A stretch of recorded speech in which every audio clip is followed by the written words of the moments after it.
Hi friends, മറ്റൊരു rail വാർത്തയിലേക്ക് ഏവർക്കും സ്വാഗതം. ബാംഗ്ലൂരിലേക്കുള്ള യാത്രാ ദുരിതത്തിന് ആശ്വാസമായി ബുധനാഴ്ച മുതലാണ് Ernakulam Bengaluru Vande Bharat special train service ആരംഭിച്ചത്. യാത്രക്കാരുടെ ഏറെ നാളത്തെ ആവശ്യത്തെ തുടർന്ന് ആരംഭിച്ച ഈ വന്ദേ ഭാരത് ട്രെയിൻ സ്ഥിരമാക്കണമെന്ന ആവശ്യം വളരെ ശക്തമാണ്. ഇപ്പോഴത്തെ എറണാകുളം ബാംഗ്ലൂർ വന്ദേ ഭാരത് ട്രെയിനിൻ്റെ സമയത്തിലും നിരവധി പരാതികൾ ഉയരുന്നുണ്ട്.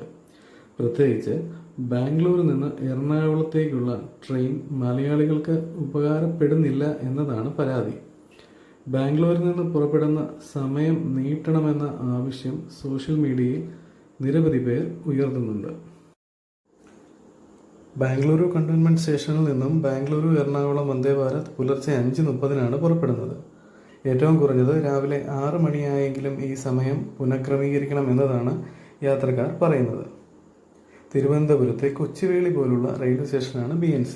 മറ്റ് റെയിൽവേ സ്റ്റേഷനുകളുമായിട്ട് താരതമ്യപ്പെടുത്തുമ്പോൾ BNCയിലേക്കുള്ള യാത്ര എളുപ്പമല്ല. പ്രത്യേകിച്ച് 5:30 BNCയിൽ എത്തിച്ചേരേണ്ടത് യാത്രക്കാർക്ക് ഏറെ ബുദ്ധിമുട്ടുണ്ടാക്കുന്നുണ്ട്. മജസ്റ്റിക് റെയിൽവേ സ്റ്റേഷനിൽ നിന്നും വന്ദേ ഭാരത് യാത്ര തുടങ്ങിയാൽ അത് യാത്രക്കാർക്ക് ഏറെ അനുഗ്രഹമാകുമെന്നും അവർ പറയുന്നു.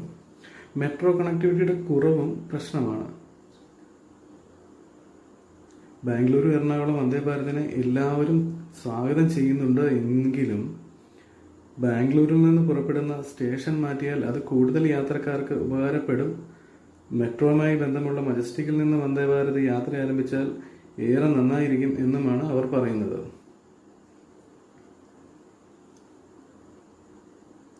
പ്രതിദിന സർവീസായി വന്ദേ ഭാരത് മാറ്റണമെന്ന കാര്യവും അവർ പറയുന്നുണ്ട്. നിലവിൽ തിരക്കനുസരിച്ച് വന്ദേ ഭാരത് സ്ഥിരമാകുമെന്ന് പ്രതീക്ഷിക്കാം. അപ്പോൾ പുതിയൊരു വീഡിയോയുമായി വരുന്നവരേക്ക് എല്ലാവർക്കും നന്ദി.